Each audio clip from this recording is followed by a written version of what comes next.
অনেক গোনাডোট্রপিনের সাপোর্ট,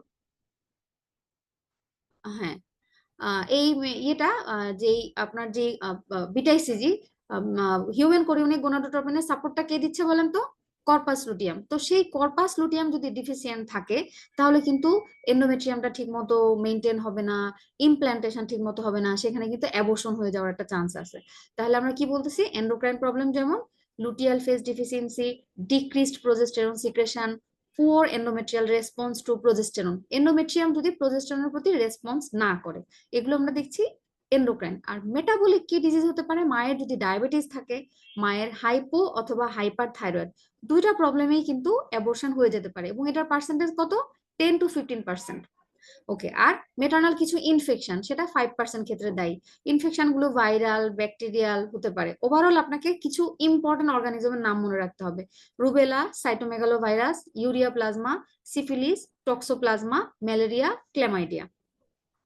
ওকে, এখন আর যেটা আমরা দেখছি যে অ্যানাটমিক্যাল কিছু অ্যাবনর্মালিটি, ইউটেরাসের ভিতরেই প্রেগনেন্সিটা থাকে, তাই না? তাহলে একটা প্রেগনেন্সিটিকে যদি আপনার কন্টিনিউ করতে হয়, তাহলে এই ইউটেরাস এবং সার্ভিক্স তার অ্যানাটমিটা নর্মাল যেরকম থাকা উচিত সেভাবেই থাকা উচিত। যদি এখানে কোনো অ্যাবনর্মালিটি হয়, যেমন ধরেন সার্ভিক্সটা যদি অসটা ক্লোজ থাকে, তাহলে প্রেগনেন্সিটা কিন্তু কন্টিনিউ হবে। কিন্তু ওটা যদি ওপেন হয়ে যায়, কোনো কারণে যদি এই সার্ভিক্সটা কোনো ইনজুরি হয়ে থাকে, অথবা সার্ভিক্স জন্মগতভাবে যদি একটু ইনকম্পিটেন্স থাকে, তাহলে কিন্তু প্রেগনেন্সি যত একটু বড় হওয়ার চেষ্টা করবে, ওয়েটের কারণে সার্ভিক্স কিন্তু সেটাকে ধরে রাখতে পারবে না, তখন সেটা কিন্তু অ্যাবর্শনের পর্যায়ে চলে যেতে পারে। আবার আপনি ধরেন যদি ইউটেরাসের মধ্যে কোনো প্রবলেম থাকে, অ্যানাটমিক্যাল কোনো প্রবলেম, তার মুলেরিয়ান কোনো অ্যাবনর্মালিটি থাকে, কি হতে পারে, সেপ্টেড ইউটেরাস, বাইকর্নুয়েট ইউটেরাস, ইউনিকর্নুয়েট ইউটেরাস, এই ধরনের প্রবলেম থাকলেও কিন্তু অ্যাবর্শন হয়ে যেতে পারে। আবার ইউটেরাসে যদি কোনো ডিজিজ থাকে, যেমন ইউটেরাইন ফাইব্রয়েড, তাহলেও কিন্তু অ্যাবর্শন হবে। তাহলে আমরা অ্যানাটমিক্যাল অ্যাবনর্মালিটি কতটুকু দেখতে পাচ্ছি,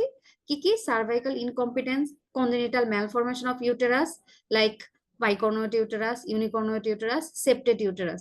এছাড়া যদি ইউটেরাসে ফাইব্রয়েড থাকে, ইন্ট্রা ইউটেরাইন অ্যাডহেশন বা ইউটেরাইন সাইনেকিয়া, যদি পেশেন্টের কোনো প্রিভিয়াস ডিএনসির হিস্ট্রি থাকে ভিগোরাস, এবং কোনো যদি অনভিজ্ঞ কেউ ডিএনসি করে থাকে, তখন কিন্তু ইউটেরাসের এন্ডোমেট্রিয়ামের ইনজুরি হওয়ার কারণে ইউটেরিয়ান সাইনিকিয়া হতে পারে। সেটার কারণেও দেখা যাচ্ছে যে প্রেগনেন্সি আর কন্টিনিউ হচ্ছে না। কিছু ইমিউনোলজিক্যাল কজেও হতে পারে 5 to 10% ক্ষেত্রে, যেমন এন্টি ফসফোলিপিড অ্যান্টিবডি সিনড্রোম। কি কি এন্টি ফসফোলিপিড অ্যান্টিবডি আছে, lupus anticoagulant, anti cardiolipid antibody, beta glycoprotein antibodies. এছাড়া কোনো পেশেন্টের যদি সিস্টেমিক লুপাস ইরিথ্রোমেটোসাস থাকে, তাতেও প্রবলেম হতে পারে। অ্যান্টি নিউক্লিয়ার অ্যান্টিবডি তার বডিতে থাকলেও অ্যাবর্শনের চান্স আছে। ওকে, যদি মেটার্নাল কিছু মেডিকেল ডিজিজ থাকে, যেমন আপনার তার যদি সায়ানোটিক হার্ট ডিজিজ থাকে, হিমোগ্লোবিনোপ্যাথি মানে হলো কি আপনার থ্যালাসেমিয়ার মতো প্রবলেম থাকে, তাহলেও তার অ্যাবর্শন হতে পারে। এছাড়া কিছু ড্রাগস এন্ড এনভায়রনমেন্টাল ফ্যাক্টরের কারণে হতে পারে, যেমন স্মোকিং, অ্যালকোহল। যদি পেশেন্ট অনেক সময় দেখা যাচ্ছে যে সে জানে না যে তার ভিতরে ইন্টারভিউটারিন ডিভাইস আছে, অথবা সে এমন একটা সময় ইন্টারভিউটারিন ডিভাইসটা পড়লো যে এর কয়েকদিনের মধ্যে তার আনপ্রোটেক্টেড কয়েটাস হয়েছিল, সেক্ষেত্রে প্রেগন্যান্সি হওয়ার পরেও কিন্তু সেটা অ্যাবর্শন হতে পারে, যদি তার ইউটেরাসের মধ্যে একটা কপারটি মানে ইন্ট্রা ইউটেরাইন কন্ট্রাসেপটিভ ডিভাইস থাকে। Maternal malnutrition, toxoplasma, nervous psychological condition and over ফ্যাটিকের কারণেও হতে পারে। এবং দেখেন যে সব জায়গায় কিন্তু কিছু ইডিওপ্যাথিক বা আনএক্সপ্লেইন কজ থাকে, সেটা কত, 40 to 60%। 40 to 60%। Okay, fine. এখন আমরা আরেকটা কি দেখি, আমরা ক্লাসিফিকেশন দেখি অ্যাবর্শনের। হ্যাঁ, অ্যাবর্শন কত রকম হতে পারে বলেন তো? অ্যাবর্শন একটা হলো কি আপনার স্পন্টেনিয়াস অ্যাবর্শন, আর একটা ইনডিউসড অ্যাবর্শন। এখন এই অ্যাবর্শন গুলাকে যদি আমরা ভাগ করি, ধরেন অ্যাবর্শনের ফার্স্ট যে টপিকসটা, সেটাকেই কিন্তু এটা একটা মিসনোমার, এটা কিন্তু অ্যাবর্শন না, এই প্রেগনেন্সিটা কিন্তু কন্টিনিউ হচ্ছে, বাট যেহেতু প্রেগনেন্সিটা এখানে থ্রেটেন হচ্ছে, এই জন্য এটাকে বলা হচ্ছে থ্রেটেন অ্যাবর্শন। এখানে কিন্তু প্রেগনেন্সিটা কন্টিনিউ করা সম্ভব। The abortion rich to the extent from where the continuation of pregnancy is possible, সেটাকে আমরা বলছি থ্রেটেন অ্যাবর্শন। তো থ্রেটেন অ্যাবর্শন থেকে যদি আপনি আরেকটু আগায় যান, তাহলে কি হচ্ছে, যে প্রেগনেন্সিটা কন্টিনিউ করা সম্ভব হচ্ছে না, তখন সেটাকে বলা হচ্ছে ইনএভিটেবল অ্যাবর্শন, মানে যেটাকে আপনি অ্যাভয়েড করতেই পারছেন না। ওকে, ফাইন। তারপর কি আরেকটু আপনি আগায় যান, যেটা মানে অ্যাবর্শন অর্ধেক হয়ে গেছে, অর্ধেক রয়ে গেছে, তখন সেটাকে আমরা কি বলবো, ইনকমপ্লিট অ্যাবর্শন। যদি এমন হয় যে পুরাটাই বের হয়ে গেছে, তখন কি বলবো, কমপ্লিট অ্যাবর্শন। আচ্ছা, আরেকটা ব্যাপার আছে যেটা যে এই ফিটাসটা, প্লাসেন্টা, ইউটেরাসের প্রোডাক্ট কোনোটাই বের হয় নাই, পুরাটাই ইউটেরাসের মধ্যে রয়ে গেছে, but the fetus is dead, তখন সেটাকে বলা হচ্ছে মিসড অ্যাবর্শন। আচ্ছা, টপিকের বাইরে তবু আমি একটু আপনাদের বোঝার জন্য বলি, মিসড অ্যাবর্শন আর আইওডির মধ্যে ডিফারেন্স কি বলেন? দুটেই কিন্তু ফিটাস ইন ইউটেরো, দুটেই কিন্তু ডেড ফিটাস, কিন্তু একজনকে ইন্ট্রা ইউটেরাইন ডেথ, মানে একটা হিউম্যান যখন ডেথ হয় তাকে যে সম্মানটা দেওয়া হচ্ছে, তাকেও সেই সম্মানটা দেওয়া হচ্ছে যে Intra uterine death, when the fetus crosses the age of viability that is more than 22 weeks. আগে যেটা বলা হতো 28 উইকস, এখন বলা হচ্ছে 22 উইকস। হ্যাঁ, কারণ 22 উইকস এর উপরের বাচ্চাদেরকেও বাঁচানো সম্ভব হয়। তো যখন সে 22 উইকস ক্রস করতেছে, সে এক্সটার্নাল এনভায়রনমেন্টে এসে বেঁচে থাকতে পারতো, তখন তাকে এইটুকু সম্মান করা হচ্ছে যে এটা intra uterine death. But before 22 weeks if the fetus dead in utero, এটাকে বলা হচ্ছে মিসড অ্যাবর্শন, মানে ওটাকে একটা হিউম্যান চিন্তা না করে একটা প্রোডাক্ট চিন্তা করা হচ্ছে। তো দুটো কিন্তু একই জিনিস। তাহলে 22 উইকস এর আগে যদি কোনো ফিটাস ডেড ইন ইউটেরো, তখন সেটাকে আমরা বলবো মিসড অ্যাবর্শন।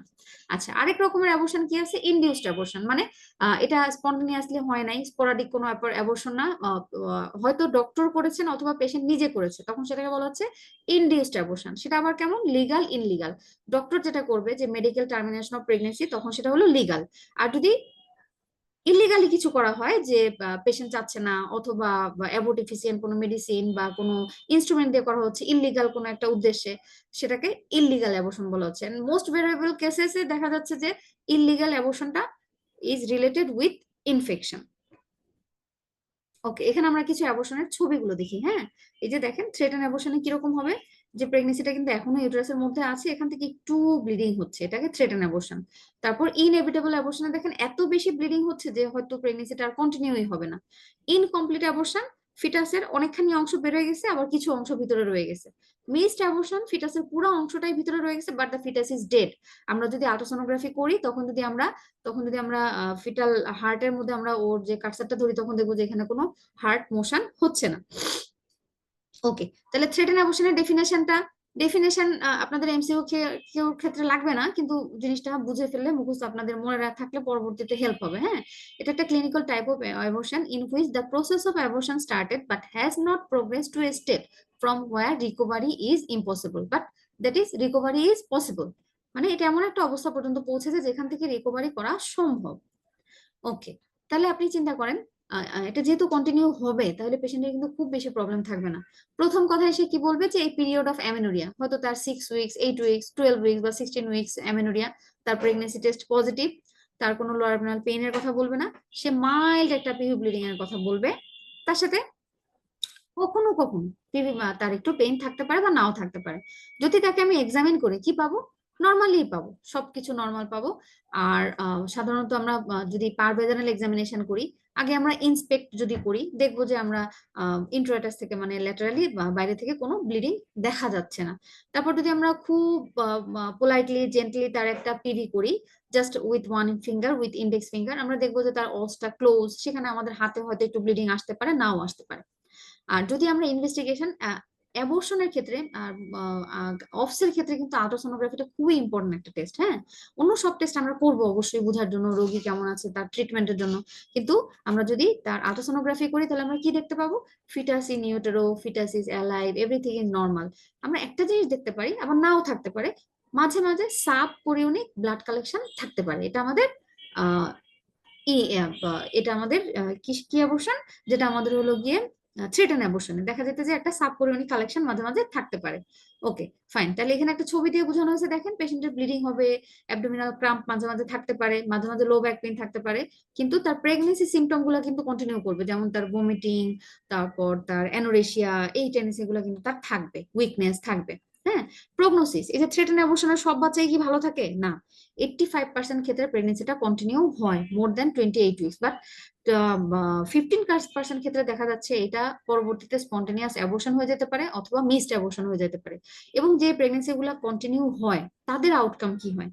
যেহেতু তাদের প্রেগনেন্সিটাতে একটু ইন্টারাপশন হয়েছে, কোনো না কোনো একটা প্রবলেম হয়েছে, সেই ক্ষেত্রে ভবিষ্যতে যে কিন্তু এই বাচ্চাগুলোর কি হতে পারে, যেহেতু একটু ব্লিডিং হয়েছে, তাহলে কি হচ্ছে, প্লাসেন্টাল একটু শেয়ারিং হতে পারে। তাহলে সে ঠিক মতো ইউটেরো প্লাসেন্টাল সার্কুলেশন যদি মেনটেন না হয়, তাহলে বাচ্চার কি হতে পারে, আইইউজিআর, ইন্ট্রা ইউটেরাইন গ্রোথ রিটার্ডেশন, অথবা দেখা দেখা গেল পরবর্তীতে প্লাসেন্টা প্রিভিয়া বা প্লাসেন্টা অ্যাক্রিটা বা অ্যাব্রাপশিও প্লাসেন্টা হতে পারে, অথবা প্রি টার্ম লেবারও তার স্টার্ট হয়ে যেতে পারে। দেখা গেল প্রেগনেন্সিটা একদম টার্ম পর্যন্ত গেল না, এর আগেই তার ব্যথা উঠে গেল, যেহেতু এই প্রেগনেন্সির মধ্যে একটা ডিস্টারবেন্স হয়েছিল, তাই না? তাহলে আমরা চারটা জিনিস দেখলাম কি কি হতে পারে। যেহেতু ইউটেরো প্লাসেন্টাল সার্কুলেশনটা ঠিক মতো হচ্ছে না, তাহলে আইইউজিআর, যেহেতু একটা ডিস্টার্ব হয়েছে এই জন্য প্রিটার্ম লেবার। আর যেহেতু প্লাসেন্টা একটু টিয়ার হয়েছে, পরবর্তীতে প্লাসেন্টা কি করতে পারে, আরো ফোর্সফুলি এন্ডোমেট্রিয়ামের মধ্যে ঢুকে যেতে পারে, তখন কি হবে, প্লাসেন্টা প্রিভিয়া। আর যদি সেপারেট হয় আরো বেশি, তখন কি হবে, অ্যাব্রাপশিও প্লাসেন্টা। Okay fine. এখন আমরা ট্রিটমেন্টে আসি। দেখেন যেহেতু প্রেগনেন্সিটা আছে, এটাকে আমরা আরো সুন্দর করে কন্টিনিউ করার চেষ্টা করব। সবচেয়ে প্রথম এবং সবচেয়ে ইম্পর্টেন্ট যেটা, সেটা হলো কি, complete bed rest with bathroom privilege. যতটা সম্ভব বেডেই থাকতে হবে, এবং ব্লিডিং বন্ধ হওয়ার 7 দিন পর্যন্ত কমপ্লিট বেড রেস্টে থাকতে হবে। এই সময় তাকে যত ধরনের স্ট্রেস, সবগুলো ফিজিক্যাল মেন্টাল স্ট্রেস থেকে দূরে থাকতে হবে। ফিজিক্যাল স্ট্রেস কেমন, যে avoid intercourse, avoid heavy work, complete bed rest. এর সাথে আমরা তাকে প্রজেস্টেরন সাপোর্ট দিতে পারি। প্রেগনেন্সিকে কন্টিনিউ করার জন্য কোন হরমোন কাজ করে, প্রজেস্টেরন। দেখা যাচ্ছে প্রজেস্টেরন সাপোর্ট আসলে খুব বেশি লাগে না, কিন্তু দিলে ভালো। হ্যাঁ, সেক্ষেত্রে আমরা তাকে ওরাল প্রজেস্টেরন দিতে পারি, ইনজেক্টেবল প্রজেস্টেরন দিতে পারি। আর যদি আমাদের ডায়াগনোস্ট কেস হয় যে তার লুটিয়াল ফেজ ডিফিসিয়েন্সি আছে, তাহলে কিন্তু আমরা হিউম্যান কোরিয়নিক গোনাডোট্রোপিনও ইনজেকশন দিতে পারি। ওকে, এখন আসি আমরা ইনএভিটেবল অ্যাবর্শন। তাহলে আমরা কি বললাম, ইনএভিটেবল অ্যাবর্শন যেটা হলো কি, ইনকমপ্লিট অ্যাবর্শনের চেয়ে, সরি, থ্রেটেন অ্যাবর্শনের চেয়ে একটু বেশি কিছু, মানে এই প্রেগনেন্সিটা কন্টিনিউ করা সম্ভব না। The abortion goes up to a state from where the continuation of pregnancy is not possible. এমন ভাবে আগায় গেছে যে আর আপনি চাইলেও এটাকে কন্টিনিউ করতে পারবেন না। সেক্ষেত্রে আমাদের গোল থাকবে কি, যে পেশেন্টের কমপ্লিকেশন কমানো, পেশেন্টের পেইন কমানো, পেশেন্টের ব্লিডিং কমানো। যে বাচ্চা তো যাবেই, অন্তত যেন মা ভালো থাকে, সেটাই আমাদের ইচ্ছা থাকবে। আচ্ছা তাহলে আপনি বলেন তো, তাহলে ইনএভিটেবল অ্যাবর্শনে পেশেন্টের কি ধরনের প্রবলেম থাকবে, পেশেন্ট কি সিমটম বলবে? সে তো একটা পিরিয়ড অফ অ্যামেনোরিয়া বলবেই, তার স্ট্রিপ টেস্ট পজিটিভ, তার প্রেগনেন্সি সিমটম গুলো থাকবে, তার সাথে সে নতুন করে কমপ্লেন করবে তার একটা lower abdominal pain which is gradually increasing with per vaginal bleeding, and also maybe passage of clot, blood ক্লটও যেতে পারে, তার অনেক বেশি পেইন হবে, তার সাথে পিভি ব্লিডিং হবে এবং ক্লটও পাস করতে পারে। এবার আপনি যদি তাকে এক্সামিন করেন, যদি অনেক বেশি ব্লিডিং হয়, তাহলে আপনি তাকে এনিমিক পাবেন, তার লোয়ার অ্যাবডোমিনাল পেইন থাকবে, কিন্তু তার যেই পিরিয়ড অফ এমেনোরিয়ার সাথে কিন্তু height of the uterus continue করবে, হ্যাঁ, কোয়েনসাইড করবে। পার ভ্যাজানাল এক্সামিনেশন যদি আমরা করি, আমরা ইন্সপেকশনে দেখতে পাবো যে ব্লাড যাচ্ছে অনেক বেশি, এবং আমরা যদি প্যালপেট করি আস্তে করে, খুবই জেন্টলি, তাহলে আমরা দেখবো যে অস ওপেন, সেখানে আমরা দেখতে পারবো যে অ্যামনিওটিক স্যাকটা আমাদের হাতে লাগতেছে, পুরো অ্যামনিওটিক স্যাকটা অনেক সময় ভ্যাজানাতেও চলে আসতে পারে। ঠিক আছে, তো এই ক্ষেত্রে যদি পেশেন্টের অনেক বেশি পেইন হয়, ব্লিডিং হয়, তখন কিন্তু আমরা এই অ্যাবর্শন প্রসেসটাকে আরো এক্সিলারেট করার চেষ্টা করবো, যাতে এটাই যে যত সময় ধরে ডেলিভারি হতে থাকবে তত পেশেন্টের ব্লিডিং হবে। সেক্ষেত্রে যদি আমি একটু তাড়াতাড়ি করে ডেলিভারি করানোর ব্যবস্থা করি, তাহলে পেশেন্টের পেইনটা কম হবে, পেশেন্টের ব্লিডিং কম হবে। তাহলে আমরা একটু দেখি কি লিখছি আমরা, symptom and sign of pregnancy coincide with duration, pain, duration of amenorrhoea. আর আরেকটা আমরা কি বললাম, হ্যাঁ, pain is colicky felt in the suprapubic region, radiating to the back. Excessive PV bleeding, the internal os of the cervix is dilated and product of conceptus may be felt through it. Rupture of membrane between 12 to 28 weeks is a sign of inevitability of the abortion. আচ্ছা আরেকটা জিনিস দেখেন, patient কোনো bleeding বলো না, pain বলো না, কিন্তু তার খুব দ্রুতই কি হয়ে গেল, এআরএম হয়ে গেল, তার রাপচার অফ মেমব্রেন হয়ে গেল। সে বললো যে আমার কন্টিনিউ পিভি দিয়ে পারভেজানাল ওয়াটারে ডিসচার্জ হয়। এটাও কিন্তু তার একটা ইনএভিটেবল অ্যাবর্শনের সাইন। দেখা যাচ্ছে যে তার অ্যামনিওটিক ফ্লুইডটা একদম সব শেষ হয়ে গেল, পরবর্তীতে কিন্তু একসময় তার অ্যাবর্শন হয়ে যাবে। খুব আর্লি যদি হয়, আপনি কিন্তু এটাকে কন্টিনিউ করতে পারবেন না। ওকে, এটা আমাদের ইনএভিটেবল অ্যাবর্শনের ক্লিনিক্যাল ফিচার। আপু গেছে, ওকে হ্যাঁ গেছে আপু। আচ্ছা তাহলে ইনএভিটেবল অ্যাবর্শনের এখানে একটা ছবি দেখানো হয়েছে, যে এরকম হতে পারে যে দেখা যাচ্ছে যে বাচ্চাটা বের হয়ে যাচ্ছে। আচ্ছা ট্রিটমেন্ট কি হবে বলেন তো? ট্রিটমেন্টে যে আমি যেটা বললাম যে আমাদের এটা আমরা কি কন্টিনিউ করতে পারবো না, আমরা এক্সেলারেট করার চেষ্টা করবো যাতে পেশেন্টের পেইন এবং ব্লিডিং কম হয়। এখন যখন 12 উইকস এর কম থাকে, তখন কিন্তু ফিটাসটা অনেক ছোট থাকে, তখন আপনি এটা মেডিকেল টার্মিনেশন করতে পারেন, অথবা সরাসরি ইভাকুয়েশন এন্ড কিউরেট করতে পারেন। অথবা এমভিও করতে পারেন, ম্যানুয়াল ভ্যাকুয়াম অ্যাসপিরেশন। হ্যাঁ, তবে এখন কিন্তু মেডিকেল ম্যানেজমেন্টের দিকে বেশি মনোযোগ দেওয়া হয়, যেটা আমাদের এখন একটা মেডিকেল ড্রাগ পাওয়া যাচ্ছে, যেটা হলো গিয়ে আপনার মিফিপ্রিস্টোন এন্ড মিসোপ্রোস্টোলের একটা কম্বিনেশন। ওকে, আর যদি 12 উইকস এর বেশি হয় তখন কিন্তু ফিটাসটা কিন্তু অনেক বড়, ওটাকে কিন্তু আপনি এমবিএ করে আনতে পারবেন না পুরাটা। দেখা যাচ্ছে যে ভেঙে ভেঙে ছিঁড়ে ছিঁড়ে আসলে ভিতরে যদি ফিটাসের কোনো বোনস রয়ে যায় তাহলে কিন্তু ইউটেরাসের ইনজুরি হবে। স্কাল বোনস বা রিবস যদি কিছু থেকে যায় ছোট ছোট, তাহলে ইনজুরি হবে। তাহলে অবশ্যই তখন আগে আগে আপনাকে পুরো ফিটাসটা বের করে ফেলতে হবে। তো এটাকে এক্সপালশন করানোর জন্য আপনি মেডিকেল টার্মিনেশন অক্সিটোসিন ড্রিপ দিতে পারেন। দেওয়ার পর দেখা গেল এটা বের হয়ে গেল, তখন যদি কোনো প্রোডাক্ট রিটেন থাকে তখন আপনার ইভাকুয়েট করা লাগতে পারে। আদারওয়াইজ অক্সিটোসিন ড্রিপ দিয়ে আপনি ইউটেরাইন কন্টেন্টটাকে বের করবেন, যদি কিছু অংশ থাকে আন্ডার অ্যানেস্থেসিয়া আপনি ইভাকুয়েট করতে পারেন। আচ্ছা, তারপর আমরা কি আসলাম, ইনকমপ্লিট অ্যাবর্শন। দেখেন এটা নামের মধ্যেই আছে কি, ইনকমপ্লিট অ্যাবর্শন, তার মানে এটার কিছু অংশ পড়ে গেছে এবং কিছু অংশ কিন্তু ভিতরে রয়ে গেছে। তাহলে পেশেন্টের কমপ্লেন ওরকমই, period of amenorrhoea, pregnancy test positive, হয়তো আগে আলট্রাসোনোগ্রাফিতে ফিটাস অ্যালাইভ সবকিছু ঠিক ছিল, তার কোনো একটা ট্রুমার হিস্ট্রি থাকতে পারে। সেই ট্রুমার পর থেকে তার পেইন হচ্ছে সিভিয়ার, পিভি ব্লিডিং হচ্ছে, and history of passage of a fleshy mass. 4 number কমপ্লেনটা সে কি বলবে, যে still pain and bleeding continue even after passage of the fleshy মাস।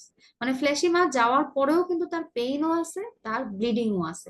ঠিক আছে, তাহলে আমাদের বুঝতে হবে কি ইনকমপ্লিট অ্যাবর্শন যদি পুরাটা বের হয়ে যায় তো তাহলে কিন্তু তার পেইনও থাকতো না, ব্লিডিংও থাকতো না। যেহেতু আছে তার মানে কিছু প্রোডাক্ট এখনো ভিতরে রয়ে গেছে। সো এটা ডেফিনেশনটা কি, when the entire product of conceptus is not expelled, instead retention of part of product inside the uterus, it may be the whole or a part of placenta which is retained। ঠিক আছে, আচ্ছা, সেক্ষেত্রে পেশেন্টের complain গুলোকে আমরা বলে ফেলছি, যে প্রথমে তার হলো গিয়ে পেইন থাকবে, তার সাথে পিভি ব্লিডিং থাকবে, প্যাসেজ অফ ফ্ল্যাশি মাসের হিস্ট্রি থাকবে, but still pain and bleeding continue even after passage of the fleshy mass. আচ্ছা, আমরা যদি এখানে আল্ট্রাসোনোগ্রাফি করি তাহলে কিন্তু আর কোনো ফিটাসের কথা বলবে না, এখন কি বলবে, রিটেইন প্রোডাক্ট অফ কনসেপ্টাস। মানে ইউটেরাসের মধ্যে যে প্রেগনেন্সিটা ছিল ওটাকে প্রোডাক্ট অফ কনসেপ্টাস বলা হচ্ছে, রিটেইন প্রোডাক্ট অফ কনসেপ্টাস। আর আপনি যদি ইয়ে করেন, তাকে এক্সামিন করেন, তার পেশেন্ট এনিমিক থাকবে, পেশেন্টের বিপি ফল করতে পারে, পালস রেজ করতে পারে, তার পারাবিনাল এক্সামিনেশন টেন্ডার থাকবে, and height of the uterus decrease than the period of amenorrhoea. আর পারভাইজানাল এক্সামিনেশন ইন্সপেকশন আপনি দেখবেন যে অ্যাক্টিভ ব্লিডিং হচ্ছে, এবং আপনি যদি প্যালপেট করেন, মানে আপনি যদি ইন্ডেক্স ফিঙ্গার ইন্ট্রোডিউস করেন through the vagina up to the os is open and the product is hanging, আপনার হাতে লাগবে যে ওখানে একটা ফ্ল্যাশি মাছের মতো কিছু একটা ঝুলে আছে। ট্রিটমেন্ট কি করতে হবে আপনার, ইভাকুয়েশন এন্ড কিউরেটেস। দেখেন এখানে কিন্তু ডাইলেশন কথাটা বলা হয় নাই, ডাইলেটেশন তো আপনি করবেন না কারণ সার্ভিক্স তো অলরেডি ডাইলেটেড আছে, তখন আপনি শুধু ইভাকুয়েট এন্ড কিউরেট করবেন।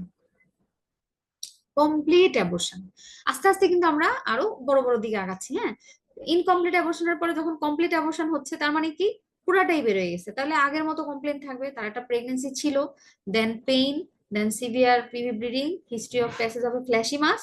4 নম্বর কমপ্লেন্ট একটু চেঞ্জ হয়ে যাবে, সেটা কি, যে the pain and bleeding subside after the passage of the fleshy mass. এটাতেই কিন্তু টিচার বুঝে যাবে যে আপনি বলতে ইন্ডিকেট করতে চাচ্ছেন যেটা কমপ্লিট অ্যাবর্শন। ওকে, দেখেন আপনি এখানে এই যে ইনকমপ্লিট অ্যাবর্শনের ছবিটা দেওয়া হলো, যেখানে দেখা যাচ্ছে যে একটু প্লাসেন্টাল টিস্যু রয়ে গেছে, হ্যাঁ, প্রোডাক্ট অফ কনসেপ্টাস এটা রয়ে গেছে, আর কমপ্লিট অ্যাবর্শনে দেখেন পুরোটা বের হয়ে গেছে। তখন আল্ট্রাসোনোগ্রাফি কি বলবে, ইউটেরাস ইজ এমটি, অথবা mild blood clot present in the uterus, এটা বলতে পারে।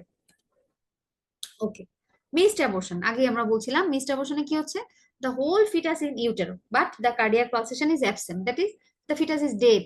তো যেহেতু এটা ভায়াবল পিরিয়ডের আগে, এটাকে আমরা ফিটাসই বলতেছি না, এটাকে আমরা প্রোডাক্ট অফ কনসেপ্টাস বলতেছি, তখন আমরা কি বলবো, এটাকে মিসড অ্যাবর্শন। এবং আল্ট্রাসোনোগ্রাফিতে কি বলবে, যে cardiac pulsation is absent and fetus in utero. এটা কিন্তু অনেক সময় জিজ্ঞেস করে যে থ্রেটেন অ্যাবর্শন আর মিসড অ্যাবর্শনের ডিফারেন্স কি, আল্ট্রাসোনোগ্রাফি ফাইন্ডিং ডিফারেন্স কি। হ্যাঁ, থ্রেটেন অ্যাবর্শনে কিন্তু fetus in utero, cardiac pulsation is present, and missed abortion fetus is utero but cardiac pulsation is absent, main difference এই দুইটা। আর সিমটমের মধ্যে তো ডিফারেন্স আছেই, থ্রেটেন অ্যাবর্শনের পেশেন্ট কিন্তু বলবে যে ফ্রেশ পারভাজানাল ডিসচার্জ, আর যেটা মিসড অ্যাবর্শন ও কিন্তু বলবে অল্টার্ড কালার ডিসচার্জ, সে ব্রাউনিশ ভ্যাজানাল ডিসচার্জ বলবে। মিসড অ্যাবর্শনে কিন্তু তার প্রেগনেন্সির সিমটম গুলা রিগ্রেস করবে, আর থ্রেটেন অ্যাবর্শনে কিন্তু প্রেগনেন্সির সিমটম গুলা থাকবে। যেহেতু এখানে ফিটাসটা মরে গেছে, বিটাইসিস যেহেতু আর আসতেছে না, তাহলে কি হবে? বিটাইসিসের কারণেই কিন্তু তার নশিয়া, ভমিটিং, উইকনেস এগুলো লাগছে। যেহেতু এটা থাকতেছে না, তাহলে নশিয়া, টেন্ডেন্সি এগুলো তার কমে যাবে। কিন্তু যেটা তার আপনার থ্রেটেন অ্যাবর্শন, তার কিন্তু ফিটাসটা এখনো অ্যালাইভ, বিটাইসিস যেহেতু আছে, সেক্ষেত্রে কিন্তু তার প্রেগনেন্সি সাইন সিমটম গুলা কন্টিনিউ করবে। তাহলে মিসড অ্যাবর্শন আমরা কি বলতেছি? The fetus is dead and retained inside the uterus. Clinical picture, হ্যাঁ, ক্লিনিক্যাল পিকচার আমরা কি বললাম? Symptom, threatened abortion may or may not be developed. Regression of the pregnancy symptom as nausea, vomiting, and breast symptom. Abdomen does not increase and may even decrease in size. The fetal movement is not felt or ceases if previously present. Dark brown vaginal discharge may present. আপনি জিনিসটা মনে রাখার জন্য বুঝেন যে তার একটা amenorrhoea ছিল, প্রেগনেন্সি কনফার্ম ছিল, তার প্রেগনেন্সি সিমটম ছিল। এখন হঠাৎ করে তার কি হলো? আগের মতো আর প্রেগনেন্সি সিমটম গুলা তার নাই, তার আর নশিয়া, ভমিটিং টেন্ডেন্সি লাগতেছে না। এবং সে বলবে যে আমার পেটটা আগের থেকে কেমন যেন ছোট ছোট লাগতেছে। এবং সে কি বলবে? যে আমার একটা বাদামি কালারের মতো পারভেজানাল ডিসচার্জ হচ্ছে। পেশেন্ট শুধু এইগুলো নিয়েই আপনার কাছে আসতে পারে, কোনো পেইন, হিউজ কোনো ব্লিডিং, অন্য কোনো সমস্যা নিয়ে নাও আসতে পারে। অনেক সময় আবার ওকেশনালি আলট্রাসোনোগ্রাফি করার সময়ও ডায়াগনোসিস হয়। ঠিক আছে, তাহলে আমরা সিমটম গুলা দেখলাম। হ্যাঁ, আর পেশেন্টের কিন্তু মিল্ক ডিসচার্জ হতে পারে ফ্রম দ্য ব্রেস্ট। কেন? প্রোজেস্টেরন কি করে? প্রোজেস্টেরন কিন্তু আপনার প্রোল্যাকটিনকে ইনহিবিট করে, ব্লক করে রাখে, যাতে ইনক্রিজ প্রোল্যাকটিন না হয়, তাহলে ব্রেস্ট ডিসচার্জ হবে না। যেহেতু এখানে আমাদের ইস্ট্রোজেন ফল করতেছে, তখন কিন্তু প্রোল্যাকটিন কাজ করতে পারে। So milk secretion May start particularly in second trimester abortion because of the decline in estrogen secretion that were normally blocking the action of prolactin on the breast. ঠিক আছে, এটা মাঝে মাঝে পেশেন্ট বলতে পারে। সাইন আমরা কি বললাম? আমরা বললাম যে ইউটেরাসটা হলো গিয়ে বড় হচ্ছে না, বা আগের চেয়ে সাইজ ছোট হয়ে গেছে। যেহেতু আপনার ফিটাসটা আস্তে আস্তে ছোট হয়ে যেতে পারে, এরকম হতে পারে। হ্যাঁ, আর সার্ভিস, এখন যদি আপনি তাকে এক্সামিন করেন পেশেন্টকে, পেশেন্টকে কি এনিমিক পাবেন? না, এনিমিক পাবেন না। তার অ্যাবডোমেন দেখলে অ্যাবডোমেন কিন্তু টেন্ডার থাকবে না। সিম্ফাসিও ফান্ডাল হাইটটা তার হাইট অফ পিরিয়ড অফ এমেনোরিয়ার মতো বা তার চেয়ে একটু কম থাকতে পারে, কিন্তু ইউটেরাসটা খুব সফট লাগবে, খুবই সফট লাগবে। পারভেজানাল এক্সামিনেশনে যদি ইন্সপেক্ট করেন, কিছু নাও পাইতে পারেন, অথবা ব্রাউনি ডিসচার্জ আসতে পারে। আর যদি প্যালপেট করেন through the cervix, up to the cervix, through the vagina, by your index finger you can get the cervical os is close. ওকে, আচ্ছা, এখন মিসড অ্যাবর্শন কিন্তু অন্যান্য সব ইনভেস্টিগেশন থেকে, অ্যাবর্শন গুলো থেকে একটু ভয়ঙ্কর। হ্যাঁ, এটা সম্ভবত আমাদের কিন্তু একটু বেশি চিন্তা ভাবনা করতে হবে এবং পেশেন্টের এক্সট্রা কিছু ইনভেস্টিগেশন করতে হবে। পেশেন্ট যদি বলতে পারে, সে যদি আগে ফিটাল মুভমেন্ট বুঝতো, এখন কতদিন ধরে বুঝে না, অথবা তার কতদিন ধরে প্রেগনেন্সি সিমটম গুলা রিগ্রেস করছে, সেটা যদি আপনার 14 উইকস এর বেশি হয়, তাহলে পেশেন্টের প্রবলেম হওয়ার চান্স বেশি। আর যদি 2-3 দিনের মধ্যে হয়, তাহলে অত প্রবলেম হওয়ার চান্স নাই। তারপরে আমরা সব ধরনের ইনভেস্টিগেশন অবশ্যই করব। তাহলে আল্ট্রাসোনোগ্রাফি করলে আমরা কি পাবো? Cardiac pulsation absent. হ্যাঁ, আর প্রেগনেন্সি যদি টেস্ট করি আমরা, সেটা নেগেটিভ পাবো। বলা হচ্ছে যে 14 ডেজ পরে এটা নেগেটিভ হওয়ার কথা, কিন্তু কখনো কখনো যদি তার কোরিওনিক ভিলাই গুলো অ্যালাইভ থাকে, তারপরেও আপনি পজিটিভ পাইতে পারেন। আল্ট্রাসোনোতে বলতেছে cardiac pulsation absent, but urine PT করতেছে, তখন সেটা দেখা যাচ্ছে যে পজিটিভ। এছাড়া কিন্তু আপনার কিছু ইনভেস্টিগেশন এক্সট্রা করতে হবে, কি যে তার কোয়াগুলেশন প্রোফাইল গুলো করতে হবে, এফডিপি, ডিডিএমআর, বিটিসিটি, আর সিবিসি তে আপনাকে তার ইয়ে দেখতে হবে, তার প্লাটিলেট কেমন এটা দেখতে হবে। এবং এটা কিন্তু আপনাকে ম্যানেজ করার আগে অবশ্যই ফ্রেশ ব্লাড হাতে নিয়ে তারপর ম্যানেজ করতে হবে, ডোনার হাতে নিয়ে ম্যানেজ করতে হবে। যদি পেশেন্টের হিমোগ্লোবিন 10 এর কম থাকে, খুব ভালো হয় যদি সে 1-2 ব্যাগ ব্লাড জমা দিয়ে রাখে। হ্যাঁ, তাহলে আমরা কি বললাম? যে এখান থেকে আমাদের কি কমপ্লিকেশন হতে পারে? এটা যেহেতু একটু ভয়ঙ্কর আমরা চিন্তা করতেছি, তার ডিআইসি হতে পারে। আর সুপার অ্যাডেড ইনফেকশন। ডিআইসি কেন? ডেড প্লাসেন্টা থেকে থ্রোম্বোপ্লাস্টিন রিলিজ হয়। সেই থ্রোম্বোপ্লাস্টিনটা কি করতেছে? ইন্টারনাল কোয়াগুলেশন ক্যাসকেটটাকে অ্যাক্টিভেট করে দিচ্ছে। তখন তো আপনার সব clotting factor, platelet use up হয়ে যাচ্ছে, তাই না? সেক্ষেত্রে ডেসিমিনেটেড ইন্ট্রাভাস্কুলার কোয়াগুলেশন। তো এটা হলে আমাদের কি সমস্যা? যদি আমরা যখন ম্যানেজ করতে যাই, এই বেবিটা যখন আমরা বের করতে যাব, তখন কিন্তু পেশেন্টের অনেক বেশি ব্লিডিং হওয়ার চান্স আছে। সো, আর ডেড ফিটার যদি অনেকদিন থাকে, আর যদি তার প্রম থাকে, মানে মেমব্রেন রাপচার হয়ে গেছে, তাহলে কিন্তু বাইরে থেকে ইনফেকশন ইন্ট্রোডিউস হতে পারে। সবচেয়ে ভয় আমরা যেটা পাই, আমরা হলো গিয়ে আপনার গ্যাস গ্যাংগ্রিনের ভয় পাই। হ্যাঁ, ক্লস্ট্রিডিয়াম দিয়ে যদি গ্যাস গ্যাংগ্রিন হয়, সেটাকে আমরা বেশি ভয় পাই। তো ইনভেস্টিগেশন গুলো আমরা দেখলাম। এখন ট্রিটমেন্ট কি? সাধারণত দেখা যায় যে অনেক সময় স্পন্টেনিয়াসলি অ্যাবর্শন হয়ে যায়, কিন্তু একটা পেশেন্ট যখন জেনে ফেলে যে একটা ডেড ফিটাস তার ভিতরে আছে, তখন কি আর রাখা যায়? সে কিন্তু আর এটা স্পন্টেনিয়াস অ্যাবর্শনের জন্য ওয়েট করবে না। তখন এটাকে অবশ্যই ইউটেরাস থেকে বের করে ফেলতে হবে। সেটাও ডিপেন্ড করছে তার উইক অফ অ্যামেনোরিয়ার উপর। যদি এটা 12 উইকস এর কম হয়, তাহলে আপনি এমবিএ করতে পারেন অথবা মেডিকেল টার্মিনেশন করতে পারেন, কিন্তু মোর দ্যান 12 উইকস হলে অবশ্যই আগে আপনাকে এটাকে এক্সপালশন করাইতে হবে, সরাসরি এমবিএ তে আপনি যেতে পারবেন না। হ্যাঁ, সেক্ষেত্রে মেডিকেল টার্মিনেশন বা আমরা এক্সপালশন করলাম, এক্সপালশন করার পর যদি কোনো প্রোডাক্ট ভিতরে থাকে তখন আমাদের ইভাকুয়েশন কিউরেট করা লাগতে পারে। সেই এক্সপালশন প্রসিডিউর আমরা ওই যে অক্সিটোসিন ড্রিপ দিয়ে করতে পারি, বা এখন অনেক নতুন নতুন মেডিসিন আসছে যেটা বাজারে এমএম কিট নামে পাওয়া যায়, অনেক নামে পাওয়া যায়, যেটা হলো মিফেপ্রিস্টন এন্ড মিসোপ্রোস্টলের একটা কম্বিনেশন। দেখা যাচ্ছে যে মিফেপ্রিস্টনটা দিলে এরপরে মিসোপ্রোস্টল দিলে ভালো কাজ হয়। ওকে, এরপর আমরা যেটা আসছি সেপটিক অ্যাবর্শন। যেই অ্যাবর্শনের সাথে ইনফেকশন রিলেটেড সেটাই সেপটিক অ্যাবর্শন, এবং মোস্ট অফ দ্য কেসেসে দেখা যাচ্ছে যে ইললিগাল যে অ্যাবর্শন গুলা 99% ক্ষেত্রে এগুলো ইনফেকশনের সাথে রিলেটেড। আর কতগুলো অ্যাবর্শন ইনডিউসড করতে হয় ফর মেডিকেল পারপাস। ধরেন আপনার পেশেন্টের হার্ট ডিজিজ গ্রেড 3, অথবা তার কিডনি অনেক বেশি ইনজুর্ড, হ্যাঁ, তার যদি প্রেগনেন্সিটা কন্টিনিউ করে তাহলে পেশেন্টের লাইফ থ্রেটেন হতে পারে। সেক্ষেত্রে কিন্তু ডক্টরই তার medical termination of pregnancy suggest করতে পারে। ঠিক আছে, তো যেগুলো লিগালি অ্যাবর্শন করানো হয় ইনডিউসড, ও যদি খুব কম্পিটেন্ট হাতে করা হয়, অ্যাসেপ্টিক প্রসিডিউর মেনটেন করে করা হয়, তাহলে কিন্তু তার ইনফেকশন হওয়ার চান্স খুবই কম, না হওয়ার চান্সই বেশি। আচ্ছা, এখন এই সেপটিক অ্যাবর্শনে আপনার কি কি অর্গানিজম, অনেক ধরনের gram positive gram negative bacteria virus অনেক কিছু আছে, কিন্তু কিছু জিনিস আপনাকে মনে রাখতে হবে, নামগুলো E coli, bacteroides, anaerobic streptococci, clostridia, streptococci, staphylococcus আর দ্য মোস্ট কমন কজ। 80% ক্ষেত্রে দেখা যাচ্ছে যে আপনার এন্ডোজেনাস, মানে এই যে মাইক্রো অর্গানিজম গুলা ভ্যাজাইনাতেই থাকে, সেখান থেকেই তারা ইন্ট্রোডিউস করে ফেলে, হ্যাঁ, এবং তারা লোকালাইজড একটা ইনফেকশন করে টু দা কনসেপ্টাস। আচ্ছা, তাহলে আপনি বলেন একটা সেপটিক অ্যাবর্শনের পেশেন্ট কি কমপ্লেন করবে? একই কথা, তার একটা প্রেগনেন্সি ডায়াগনোসড ছিল, তার প্রেগনেন্সি সিমটম ছিল, তারপরে হয়তো সে ইনডিউস করেছে, অথবা স্পন্টেনিয়াস অ্যাবর্শন হতে পারে মাঝে মাঝে। এরপর ইনফেকশনের সাইনগুলো, ইনফেকশন হলে তার কি থাকবে, সে জ্বরের কথা বলবে, এর সাথে তার চিল অ্যান্ড রাইগর থাকতে পারে, লোয়ার অ্যাবডোমিনাল পেইন বলবে, যেহেতু ইউটেরাসে ইনফেকশন তাহলে লোয়ার অ্যাবডোমিনাল পেইন বলবে, এবং যেখানে ইনফেকশন সেখানেই ফাউল স্মেলিং ডিসচার্জ থাকবে, তাহলে পারভেজানাল একটা পুরুলেন্ট ফাউল স্মেলিং ডিসচার্জের কথাও সে বলবে।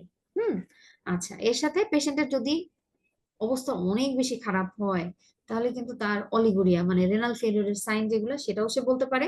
আবার পেশেন্ট কিন্তু অনেক সময় কনফিউশনে থাকতে পারে যদি এন্ডোটক্সিক শকে চলে যায়। ঠিক আছে, তাহলে according to the grade patient তার কমপ্লেন গুলো বলবে। ওভারঅল আমরা চিন্তা করবো যে তার যে অ্যাবর্শনের একটা হিস্ট্রি সে দিবে, তার সাথে সে ইনফেকশনের কিছু কথা বলবে। তো আমরা যদি একটু পড়ি, কি দেখলাম আমরা, pyrexia, tachycardia, pain in abdomen, rigor, একটা সাবনর্মাল টেম্পারেচার পাইতে পারি, তার সাথে tachycardia, ominous and mostly seen in the gas forming organism, malaise, sweating, headache, joint pain, foul smelling, purulent vaginal discharge। হ্যাঁ, আপনার মনে রাখার সুবিধার জন্য যে একটা প্রেগনেন্সি ছিল, maybe there is history of induced abortion or spontaneous abortion, and after that there is fever, foul smelling and purulent discharge, lower abdominal pain, আর এর ক্ষেত্রে এর সাথে পেশেন্টের কনফিউশন এগুলো থাকতে পারে। আচ্ছা, এই পেশেন্টটা যদি আপনি এক্সামিন করেন, সবসময় এক্সামিনেশন আপনি মাথা থেকে শুরু করবেন। হ্যাঁ, এখানে ইম্পর্টেন্ট কয়েকটা পয়েন্ট দেওয়া হয়েছে। তাহলে আপনি প্রথমে তার চোখ দেখলেন, পেশেন্ট এনিমিক থাকতে পারে, অথবা সিভিয়ার জ্বরের জন্য তার এনিমি অনেক সময় নাও বোঝা যেতে পারে। টেম্পারেচার রাইজ করবে more than 100.4 degree Fahrenheit and more than 24 hours, 24 ঘন্টার বেশি তার 100.4 ডিগ্রি ফারেনহাইটের বেশি জ্বর থাকছে। এর সাথে তার কি থাকবে, ট্যাকিকার্ডিয়া থাকবে, আপনি তার পালস রেট বেশি পাবেন। ট্যাকিপনিয়াও থাকতে পারে অনেক সময়, যে তার ব্রেদিং রেট বেশি থাকবে। হ্যাঁ, মোর দেন 16 ব্রেথস পার মিনিট। আর পার অ্যাবডোমিনাল এক্সামিনেশন দেখবেন আপনি টেন্ডার অ্যাবডোমেন, অনেক সময় হাইট অফ দ্য ইউটেরাস বোঝা যেতে পারে, আবার নাও বোঝা যেতে পারে। যদি জেনারেলাইজড পেরিটোনাইটিস হয়ে যায় তাহলে কিন্তু অ্যাবডোমেন টেন্স অ্যান্ড টেন্ডার থাকবে। আর যদি ইনফেকশনটা ইউটেরাসের মধ্যে থাকে তাহলে অ্যাবডোমেন সফট হতেও পারে কিন্তু টেন্ডার থাকবে। Per vaginal examination on inspection foul smelling purulent discharge আসতে পারে। তার সাথে আপনি যদি প্যালপেট করেন, অস ওপেন, অসের ওখানে আপনি প্রোডাক্ট হ্যাঙ্গিং পেতে পারেন, নাও পেতে পারেন। এর সাথে পোস্টেরিয়র ফর্নিক্স, মানে আপনার হাতটা সার্ভিক্স থেকে যদি একটু পিছনের দিকে নেন, আপনি কি পাবেন, একটা বুগি ফিলিং পেতে পারেন যদি তার পাউচ অফ ডগলাসে পাস থাকে। হ্যাঁ, অনেক সময় ইউটেরাস থেকে ফেলোপিয়ান টিউব দিয়ে অথবা ইউটেরাস পারফোরেশন হওয়ার কারণে ইনফেকশনটা অ্যাবডোমিনাল ক্যাভিটিতে চলে যেতে পারে। অ্যাবডোমিনাল ক্যাভিটিতে যে মোস্ট ডিপেন্ডেন্ট পার্টে আগে ইনফেকশন, যেহেতু ফ্লুইড গুলো জমবে ওখানে আগে পাস কালেকশন হবে। হ্যাঁ, পুরো পেটে ছড়ানোর আগে কিন্তু দেখা যাবে যে একজন মানুষ দাঁড়ালে তার বডির সবচেয়ে মোস্ট ডিপেন্ডেন্ট অ্যাবডোমেনের পোর্শন কোনটা? পাউচ অফ ডগলাস, মানে ইউটেরাসের আর রেকটামের মাঝখানের যে জায়গাটা পাউচ অফ ডগলাস, ওইখানে কিন্তু ফ্লুইড কালেকশন হয়ে পাস ফর্মেশন হয়ে একটা বুগি ফিলিং হবে। আপনি যখন পারভেজানালি হাত দিবেন পোস্টেরিয়র ফর্নিক্সে দেখবেন যে ওটা একটু ঝুলে আছে, হ্যাঁ, তখন বুঝতে হবে যে ভিতরে পাজ আছে, এবং তার ওই জায়গাটা লোকাল রাইজ অফ টেম্পারেচার থাকবে, অনেক হট থাকবে। ঠিক আছে, তাহলে আমরা দেখলাম offensive discharge, minimal offensive vaginal discharge often associated with severe cases. Uterus is tender, product of conceptus may be felt, local trauma may be detected. অনেক সময় যে দেখা গেল যে পাউচ অফ ডগলাস দিয়েই একটা টিয়ার দেখা যাচ্ছে বা কিছু, এমনও আছে যে তারা এমন ভাবে ডিএনসি করতে যে সেপটিক অ্যাবর্শন করে ফেলে যে ইউটেরাস ফুটা করে পরে ইন্টেস্টাইনও গাটও ইনজুরি করে ফেলছে। আবার এমনও হয় যে সাকশন ইভাকুয়েশন করছে সাকার মেশিন দিয়ে, ইউটেরাস ফুটা করে ওই দিক দিয়ে সাকার দিয়ে টেনে গাট নিয়ে চলে আসছে। এত খারাপ ভাবেও অনেক সময় ইল্লিগাল অ্যাবর্শন গুলো হতে পারে। আরেকটা কি বললো, fullness and tenderness of the pouch of Douglas indicates the pelvic abscess which will be associated with diarrhoea. যখনই আপনার পেরিটোনিয়াল ইরিটেশন হবে কোনো, তখনই বাউল আপসেট হবে, তখনই ডায়রিয়া হবে। হ্যাঁ, পেশেন্ট যদি বারবার বলে যে কোনো জ্বর, তার সাথে ইনফেকশন, অ্যাবডোমিনাল টেন্ডারনেস, তার সাথে ডায়রিয়া থাকে, আপনার বুঝতে হবে যে এটা পেরিটোনিয়ামের মধ্যে ইনফেকশনটা কিন্তু ছড়াই গেছে। তাহলে কমপ্লিকেশন কি হতে পারে সেটা আমাদের আসলে গ্রেডের উপর ডিপেন্ড করে, গ্রেড 1 2 3। গ্রেড 1 এ কি হচ্ছে, ইনফেকশনটা উইদিন দি ইউটেরাস। গ্রেড 2 এটা ইউটেরাস এবং এন্ডোমেট্রিয়াম হয়ে তার আশেপাশে জায়গায় চলে যেতে পারে, ফেলোপিয়ান টিউব, প্যারামেট্রিয়াম পর্যন্ত ইনফেকশন ছড়ায় যেতে পারে। আর যদি পুরা পেরিটোনিয়াল ক্যাভিটিতে ছড়া যায় তখন সেটা আমাদের পেরিটোনাইটিস ডেভেলপ করবে, জেনারেলাইজড পেরিটোনাইটিস, এটা গ্রেড 3 তে। তাহলে গ্রেড 1 এ থাকবে ইউটেরাসের মধ্যে, গ্রেড 2 ইউটেরাস এন্ড অ্যাডনেক্সা, গ্রেড 3 তে জেনারেলাইজড পেরিটোনাইটিস। ওকে, এবং যারা ইল্লিগাল অ্যাবর্শন মানে গ্রেড 3 পর্যন্ত যাদের ইনফেকশন যাবে, বুঝতে হবে অবশ্যই এটা ইল্লিগাল অ্যাবর্শন। হ্যাঁ, আমরা কমপ্লিকেশনে কি বললাম, এন্ডোটক্সিক শক হতে পারে, এছাড়া তার ডিআইসি এবং রেনাল ফেলিউরও হতে পারে। যখন এন্ডোটক্সিক শকটা আরো বেশি কমপ্লিকেটেড হয়ে যায়, ইনফেকশন যখন অনেক দূর ছড়া যাচ্ছে, তখন disseminated intravascular coagulation and renal failure পর্যন্ত হতে পারে। তাহলে আমরা ট্রিটমেন্ট কি বলবো বলেন, সেপটিক অ্যাবর্শন ট্রিটমেন্ট কি করবেন, যেহেতু এখানে একটা ইনফেকশন আছে, তাহলে পেশেন্টকে প্রথমে আইসোলেট করতে হবে যাতে অন্য কিছু থেকে সে ইনফেক্টেড না হয়। তাকে বেড রেস্ট দিতে হবে, তার যদি জ্বর থাকে তাহলে অ্যান্টিবায়োটিক দিতে হবে। সবার আগে তার যে আগের যে ইনভেস্টিগেশন যা যা ছিল আমরা যে করলাম, সিবিসি রুটিন যে ইনভেস্টিগেশন গুলো করতে হয় সব পেশেন্টের জন্য, সেগুলো তো আমরা করবোই। কমপ্লিট ব্লাড কাউন্ট, তার ব্লাড সুগার, তার এইচবিএসএজি, তার থাইরয়েড, তার ইউরিনারি, আল্ট্রাসোনোগ্রাফি দেখার জন্য যে ইউট্রাসের মধ্যে কি আছে। এর সাথে তার কি লাগবে, হাই ভ্যাজাইনাল সোয়াব, হাই ভ্যাজাইনাল সোয়াব লাগবে ফর কালচার সেন্সিটিভিটি। এবং ব্লাডে কি করতে হবে, সিআরপি, সি রিয়েক্টিভ প্রোটিন যেটা, ওটা করতে হবে। এর সাথে ব্লাড কালচারও করা লাগতে পারে, এবং কখনো কখনো পেশেন্টের চেস্ট এক্স রে করতে হয়। ঠিক আছে, আর আল্ট্রাসোনোগ্রাফি মাঝে মাঝে হোল অ্যাবডোমেনও লাগতে পারে, যদি আমরা সন্দেহ করি যে এটা জেনারেলাইজ পেরিটোনাইটিস হয়ে গেছে, তখন কিন্তু আর লোয়ার অ্যাবডোমেন করলে হবে না। তো সেপটিক অ্যাবর্শন ইউটেরাসের মধ্যে কি বলবে, ওই যে প্রোডাক্ট অফ কনসেপ্টাস বলবে, অথবা ব্লাড কালেকশন, পাস কালেকশন বলতে পারে, তার সাথে পাউচ অফ ডগলাসে লোকালাইজড পাস বলতে পারে, অথবা অনেক সময় বলবে যে fluid in the peritoneal cavity. ওইটাই হলো কি আপনার এই ইনফেক্টেড ফ্লুইডটা, অনেক সময় আবার অ্যাসাইটিস বলেও ভুল করে, কিন্তু এটা আসলে ফ্লুইড, এই পাস অথবা inflammatory fluid in the peritoneal cavity. Okay, আচ্ছা, তাহলে আমাদের আচ্ছা, তাহলে গ্রেড অনুযায়ী আমরা কি কি ট্রিটমেন্ট করব। ইউজুয়ালি পেশেন্টরা এখন আসলে অনেক সচেতন হয়েছে, যত যাই করুক তারা কিন্তু খুব দ্রুত চলে আসে যদি আসে, এবং যদি গ্রেড 1 থাকে তাহলে আপনি এটাকে অবশ্যই, আমাদের এখানে দুইটা কাজ, infection control and the infective প্রোডাক্টটাকে আমরা ইউটেরাস থেকে সেপারেট করব। তাহলে ইনফেকশন কন্ট্রোলের জন্য আপনি হাই ভ্যাজানাল সোয়াব পাঠানোর পর আপনি কিন্তু আগে যেটা বলা হতো যে ট্রিপল অ্যান্টিবায়োটিক শুরু করবেন, সেফট্রিয়াক্সন, মেট্রোনিডাজল, জেন্টামাইসিন, ইনজেক্টেবল 3টা। এবং at a convenient period you will do the evacuation and curatives. At A convenient period বলতে কি বোঝানো হচ্ছে? পেশেন্ট যখন আসছে পেশেন্টের তো ইনফেকশন, এই ইনফেক্টেড বডিতে যদি আপনি ইউটেরাস থেকে আপনি প্রোডাক্টটা বের করতে চান, তাহলে কিন্তু আয়াট্রোজেনিক ইনজুরি হতে পারে। ইউটেরাসটা কিন্তু সফট, ইনফেক্টেড, আপনার হাতেই আপনার ইনস্ট্রুমেন্ট দিয়ে কিন্তু ইউটেরাস ইনজুরি হয়ে যেতে পারে। এই জন্য আপনি তখন করবেন না, পেশেন্টকে অ্যান্টিবায়োটিক দিয়ে ইনফেকশনটা একটু কন্ট্রোল করে তারপর আপনি ইভাকুয়েশন এন্ড কিউরেট করবেন। তো এই এট এ কনভেনিয়েন্ট পিরিয়ড বলতে এটাকে বোঝানো হয়েছে যে পেশেন্টের কন্ডিশনটা একটু ইমপ্রুভ হওয়ার পর। সাধারণত এটা দেখা যায় যে অ্যান্টিবায়োটিক স্টার্ট করার 24 আওয়ার্স পরে আপনি এই কাজটা করতে পারেন। তাহলে আমরা কি বলবো? I will do evacuation and curatives at a convenient period and it is usually 24 hours after starting the IV antibiotic. আচ্ছা, এরপর যদি আপনার গ্রেড 3 তে চলে যায়, যদি পেশেন্টের ইয়ে থাকে যে জেনারেলাইজ পেরিটোনাইটিস থাকে, সেক্ষেত্রে কিন্তু আগে আপনি অ্যান্টিবায়োটিক দিয়ে কন্ট্রোল করার চেষ্টা করবেন। কখনো কখনো কন্ট্রোল হয় by medical management, but most of the কেসেসে এটা সার্জিক্যাল ম্যানেজমেন্ট পর্যন্ত যেতে হয়। যেমন ল্যাপারোটমি, মানে আপনাকে অ্যাবডোমেন ওপেন করতে হচ্ছে, তারপর আপনি ভিতরে ঢুকে চিন্তা করবেন আপনি কি করবেন। হ্যাঁ, আপনি পেরিটোনিয়াল ওয়াশ করবেন। এবং মোস্ট অফ দ্য কেসে এই ইনফেক্টেড ইউটারাসটা এত খারাপ থাকে, ওই যে ওই ইনফেক্টেড জিনিসটা দিয়ে আমরা রেখে আসি, পরবর্তীতে সেপ্টিসেমিয়া হয়ে যাবে। সেখানে কিন্তু হিস্টেরেক্টমি করতে হয়, পেরিটোনিয়াল ওয়াশ দিতে হয়, এবং আপনাকে একটা ড্রেন টিউব রেখে আসতে হবে, পরবর্তীতে ফ্লুইডটা যাতে বেরোয় আসতে পারে। আর যদি আপনি কোনো গাট ইনজুরি পান, তাহলে তো আগে আপনার গাট প্রিপারেশন নিতে হবে, আপনাকে সার্জনকে ডাকতে হবে, অনেকগুলো কাজ আছে। তো আমরা এত কঠিন দিকে না যাই, আমরা বলি যে গ্রেড 1-এ আমরা কি করলাম, আইভি অ্যান্টিবায়োটিক স্টার্ট করলাম after sending the high vaginal swab and other investigation, and at a convenient period usually after 24 hours I will do evacuation and curatives under anesthesia. আর যদি গ্রেড 3 হয়, পেরিটোনাইটিস হয়ে যায়, antibiotic দিয়ে পেশেন্টের follow up করবো, monitoring করবো, but most of the কেসে there is need laparotomy, and after laparotomy hysterectomy may be needed. আচ্ছা, যদি এমন হয় যে আপনি যে পারভেজানালি যে বুগি ফিলিং পাইলেন, তার মানে কি আপনার পোস্টেরিয়র ফর্নিক্সে লোকালাইজড একটা পাস কালেকশন আছে, সেক্ষেত্রে আপনি অ্যাবডোমেন ওপেন না করে কি আপনি কি পাউচ অফ ডগলাসে পৌঁছাতে পারেন না? হ্যাঁ, পারভেজানালি যাওয়া যায় কিন্তু। হ্যাঁ, পারভেজানালি আমরা যদি পিছন দিয়ে ফুটা করে দিই, তাহলে ওখান থেকে কিন্তু পাঁচটা ডিসচার্জ হয়ে যাবে। এটাকে কি বলতেছে? পোস্টেরিয়র ফর্নিক্সে যদি আপনি একটু ফুটা করে দেন, এটাকে কি বলে? পোস্টেরিয়র কলপোটোমি। এটাও কিন্তু একটা ম্যানেজমেন্ট, এটাও করা যেতে পারে। ওকে, তাহলে আমরা এখানে কি বলছিলাম?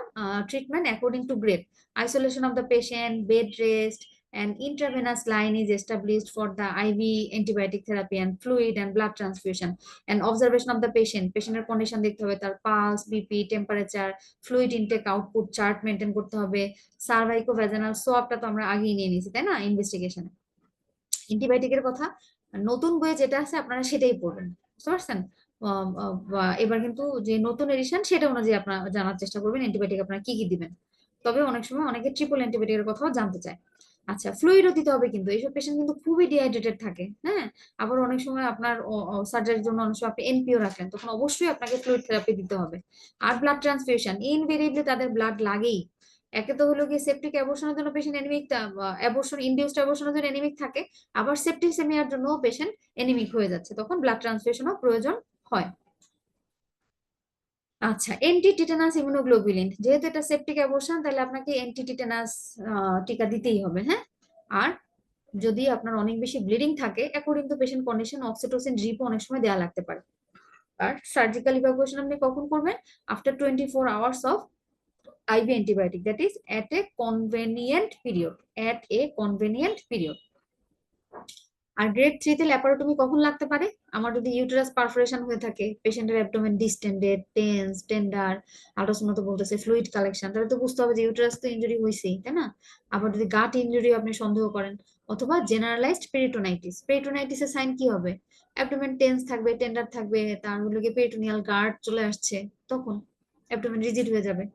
আর পোস্টেরিয়র কলপোটমি, যদি লোকালাইজড পাউচ অফ ডেগলাসে ইনফেকশন থাকে, তা আপনি সেটাও করতে পারেন। এবং আমাদের মোস্ট অফ দ্য কেসে এটা যদি আমরা ওপেন করি, তাহলে হিস্টেরেক্টমিও লাগতে পারে। ওকে, আজকে আমি আসলে এত দেরি পড়াতে চাচ্ছিলাম অ্যাবর্শন সম্পর্কে। এখন আমি তো আপনাদের সাথে ইন্টারাকশন করতে পারলাম না, আমার ক্লাসটা কতদূর আপনারা বুঝতে পারলেন, বা ইনশাল্লাহ পরবর্তীতে আমি ফিডব্যাক পাবো। আশা করি আপনারা আমার ক্লাস সম্পর্কে জেনে বুঝতে পেরেছেন। যদি আপনাদের ভালো লাগে, ইনশাল্লাহ আমি পরবর্তীতে অন্যান্য টপিকস আলোচনা করব। থ্যাংক ইউ আপনাদের সবাইকে। জি, আসসালামু আলাইকুম।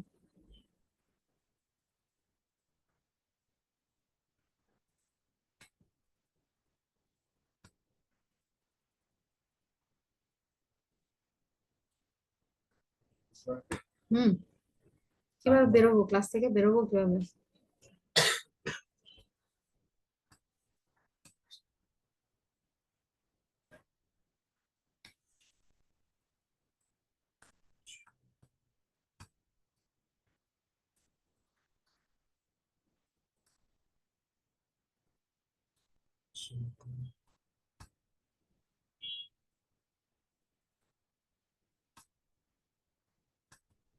আগে নিজেকে মিউট করে দিই। না, কেমনে করে মিউট?